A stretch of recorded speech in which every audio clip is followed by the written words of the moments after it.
Kahit na po kagawad po, wala ka ng helmet, nasaan yung side mirror? Siyempre, bago sila kumuha ng permit, siyempre, dadaan. Clearance sa inyo. Siyempre, yung clearance sa inyo, dapat, sa tingin nyo sa alien natin, hindi nyo muna sila binigyan ng clearance. Walang approved ordinansa ng city. Wala. Yung problema, ito mo nakalagay doon. Paid parking slot.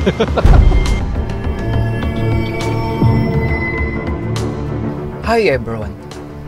Mahalaga po ang pagsusuot ng helmet dahil ito ang poprotekta sa mga rider kung sakaling magkaroon ng aksidente.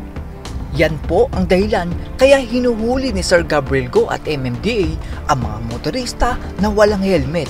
Sa video na ito ay panoorin natin ang mga rider na walang helmet at ang mga kababayan natin na ginawa ng parkingan ng kalsada. Panoorin natin ang video na ito. So nandito po tayo ulit, no? Onyx po ulit, pamilyar na po tayo dito sa lugar. So medyo kailangan po natin balik-balikan to, no? Dahil aside from several complaints keeps on coming back, but it is also considered as an alternate route. So dapat po talaga malinis, wala pong sagabal, wala pong mga nakahambalan po dito. Isang rider ang walang helmet at sinabing dyan lang naman daw siya at isa pa daw siyang kagawad. Wala kang helmet. Ay, dito lang ako, kagawad ako dyan. Kahit na po kagawad po, wala ka ng helmet, nasaan yung side mirror? Yung mirror ko lang kasi sir, importante yung ano. So paano mo makikita ang kaliwat kanan mo sa likod kung wala ka side mirror? Pakitabi po muna, pera po ng lisensya na lang. Sige, hinto mo po muna. Boss, ba't wala ka rin plaka?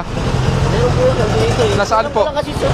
Nasaan po yung plaka nyo? Ando dito yata sa likod. Sa akin, kinimirong ko lang. Problema po yan, hiniram nyo po yung motor, walang plaka.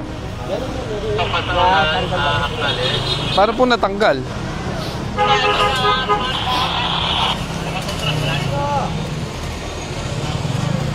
Sige po, may plaka po ba kayo?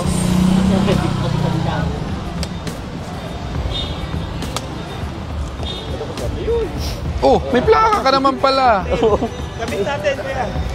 Hindi, halika, pakita natin. Halika. Tapos, padala na natin sa LTO. Filling of license plate. Hindi po nakakabit ang plaka mo, ha?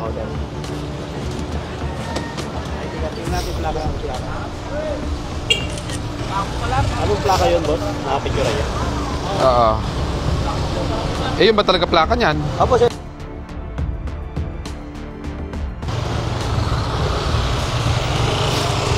Dapat walang side mirror to. Hindi naman kasi sir, ginagamit pa ang gulay sa bahay niya. Hindi ginagamit. Hindi naman nilalay ako dito lang. Dito lang. Pag dito lang, pwede nang walang side mirror. Ito naman sir. Yun nga ang problema natin, di ba? Yan siya na ako. Wala na kayong side mirror, tapos sasabihin po sa akin. Hindi na. Ito naman sir. Kaya nga, pero lagi nyo nang ginagawa kasi yan.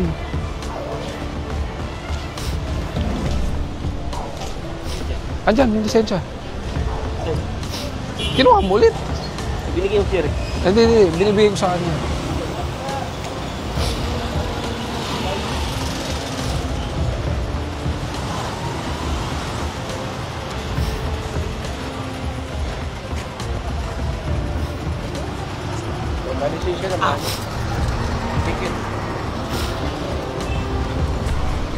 No crash helmet. Code sealing of license plate. Ha? Ano? Bakit di kita papatikitan? May violation po kayo. Saka nakita nyo naman may operation na, dinire-diretso mo pa. Kaya nga po, alam nga naman po bumalik pa ako eh. Nakita ko na po. Ayun, kaya nga. Mali po yun. Correct. Mas magiging mali po yung... Mas magiging mali lalo kung di kita tinikit. Wala ka ba dalang helmet? Sir, meron akong motor sir, kaso ito nga, hindi nga madali ito dahil may meeting kami. Kaya sabi ko, hindi na kami natutuloy. Pero sa'yo yung motor. Ito sir, sa pinsan ko, may sarili akong motor, hiniram ko lang sa Pakabit niyo yung plaka. Ito namang pong pedicab na ito ay ginawa ng parkingan ang kalsada at meron pang kadena. Wala bang may-ari? Ito yung pagkater! Sampan na lang natin kung wala may-ari.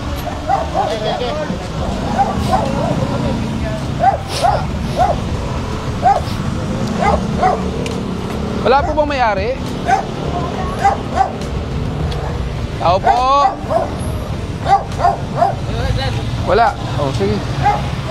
Dito nyo nadalhin. Pag ganon. Magandang umaga. Kuya, pakihinto po. Pakihinto. Wala din pong helmet ang rider na ito at kusa na siyang nagpatikit. Wala ka pong helmet, sir. Opo, sir. Maganda ka po. Oo.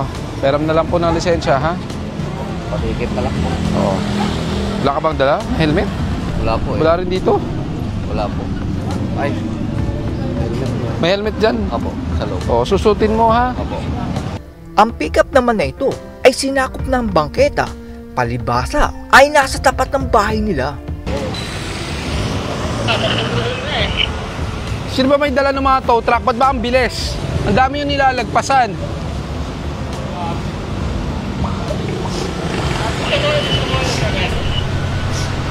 Ito, nasa bangketa, oh.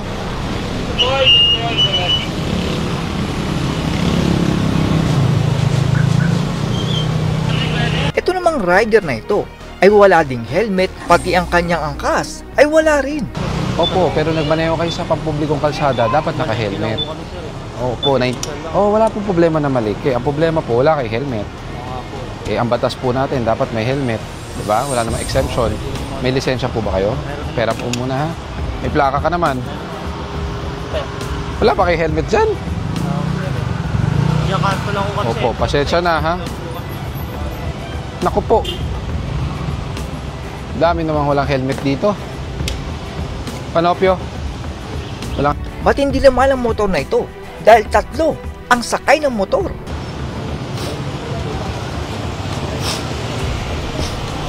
Yan kaya may lisensya?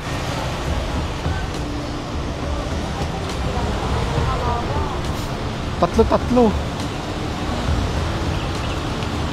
Kasi kalayuan na nasita, na meron namang lisensya, meron din ditong nasita. 3 ang sakay.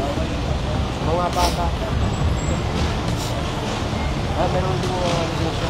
Boss, bawal 3 sa motor, 2 lang dapat. Tapos may helmet po yun. Pinagtatanong po namin kanina, wala daw po may alam. Ganun na lang po. Hindi naman po mawawala yan, hindi po masisira, maibabalik po yan. Pero kailangan niya pong i-claim sa opisina. Bigas ko, aldero ko, kawali ko. Opo. Lahat po ng gamit dyan, andyan, hindi po mawawala yan, tay.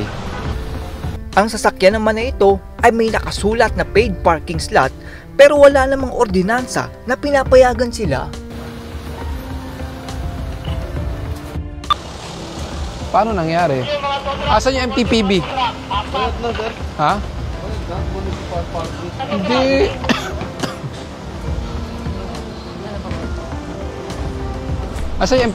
Asan yung MTPB?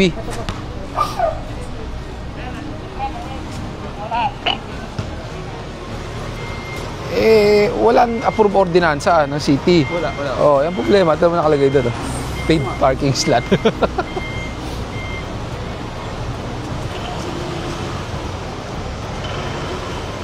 Pato. Mayroong mawa, boss. May MOA. Naku po. Ato. July 28. 1 slot. Meron siya. Oo. Kaya siguro na ganyan. Naku po. July 1 to September 30. Bago. Picture mo to. Ako po. Ba't ito yung nila ako? Ipapaano na lang sa city. Lahat may advance parking permit. Kaya lang, di ba mabuhay late?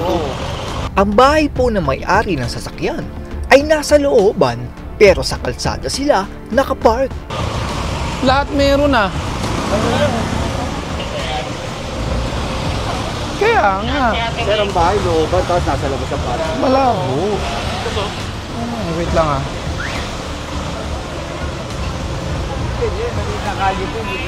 Hindi pwede. Dito ay nabunyag na wala palang approval ang resolution nila na one-side parking ng mga sasakyan na ito. Ito, di ba, Chairman? Ito, dito. Ito may po. Oh, Kaya nga po meron resolution ng one-side parking. hindi po naging one side. Meron po doon. Meron din po dito. Kasi dito po na bahay po yung mapapasama. Kasi may resolution yun. Ang gusto sa pala. May ano na po ba yun? May approval na? Wala pa. Dapat po hindi pa natin na-implement yun. Wala pa. Habang hindi pa po na napupukpukan yung hindi pa po kailangan yun. Tapos baka pwede kong pakiusip yun. Saka nag-coordinate po kami, dapat nagsabi po kayo. Kaya nga po, Kasi nung nag-coordinate po kami, sinabi niyo po sa amin, may resolution pero hindi pa po approve ng City Council. Kaya valid po yung complaint. sinabihan namin sila kasi yung mga permit, okay naman to sa MTPB na may permit sila ng kasi monthly yun sa kanila date. Hindi. Tsaka, Chairman, ano lang natin sa MTPP Siyempre, bago sila kumuha ng permit sa MTPP, dadaan. Clearance sa Opo, inyo. opo. Siyempre, yung clearance sa inyo, dapat, sa tingin nyo sa kalye na ito, hindi nyo muna sila binigyan ng clearance. kasi po, sabi po, pwede naman daw po, basta umubabon, maalis sa araw. Hindi po mo Kasi iba naman po kasi, eto pang gabi, walang oras sa umalis. Napakalit ng laman yan. Opo, baka pwede po sasabihan lang namin po sila. Tapos yan po namin yung resolution para Oo, kailangan yun. Katulad yun sila, samantala, wala talaga. katulad po sila, Chairman, ang bahay nila, Basta malapit. Yun nga po, habang hindi pa po lumalabas yun, hindi pa natin pwede implement yun. Matagal na rin po. Isa sa mga rason siguro, Chairman, kaya ba't hindi po lumalabas? It's because hindi viable for a one-side parking kasi nga po two-way, one lane in, one lane out. So kung mag-one-side parking po tayo, hindi na po two-way street. So hanggang ano po yun, wala po talagang pwede Hanggat wala po. Kahit yung mga resident pag Wala po. dating ng gabi, wala talaga. Eh kung gabi naman po, kung wala naman po nag-ooperate, nagtotowing ng gabi, siguro at least by 6 AM dapat wala na po. Yun nga po yung sinasabi sa kanila. Pero kasi po, may mga garahe naman. Itong dalawang sasakyan po na to, kauwi lang kasi mag-break time po. Kasi ito po, teacher po ng public school Mariano Memorial Opo. High School. Pero wala po ba kayong mga garahe? Wala po talaga. Kasi dito po kami sa looban. Ito naman po kasi, may senior po kasi na kamamatay lang ng father niya. Kaya dito na-stay to. Pero may parking po talaga sa mga. Ayun. Pero since ano din po, kumuha po talaga. Kasi nga may mother, ayun po yung nanay. Opo, hindi yun nga po, pinagtataka nga rin po namin, pati ng MTPB, bakit kayo nabigyan Na-approve, opo. ng permit? Yun nga po eh. Ang ano nila, monthly yung inano nila. monthly nila day at saka and night po. Opo, 100 pesos a day yan. Day and Kaya, night. oo, naging additional expenses nila yan. Eh since andyan na, may sasakyan at na-CI naman po ng traffic bureau ng MTPB, kaya nabigyan po sila. Nag-coordination naman po sa MTPB yan. Nag-CI sila dyan, pinicturan, kasama po yung picture na pinanong po. Hindi nyo po na kung sino po yung nag-CI. Baka kilala niyo po, Chairman? Hindi ko po kasi sila yung nag-apply. Hindi po, Sila po kasi yung Pero nag-apply. malaki. ganito, yung walang, medyo nagkakagulo tayo dun sa permit. Yung mga walang permit, birahin nyo na. Ito naman pong mga jeep na ito ay ginawa ng parkingan ang ilalim ng tulay.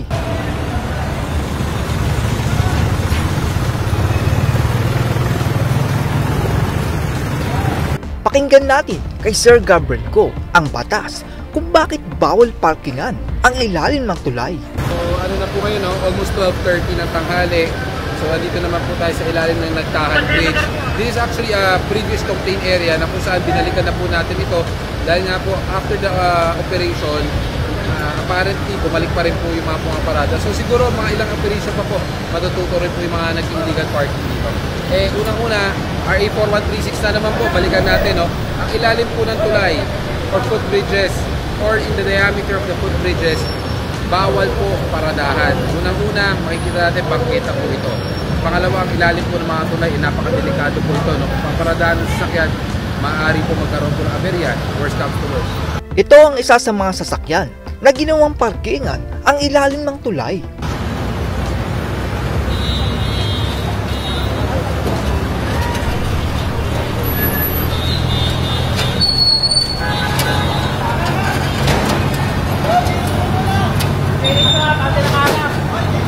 Ang sasakyan naman na ito ay sinakop na ang buong bangketa.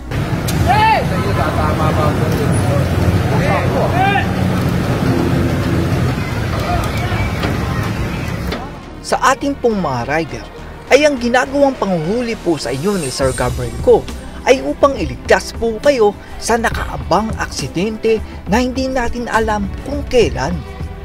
Kahit anong ingat nyo po sa kalsada ay kung may makasabay kayo na hindi nag-iingat ay pwede po kayong maaksidente.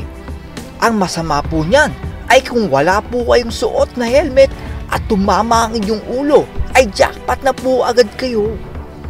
Hindi po kayo hinuhuli upang pahirapan.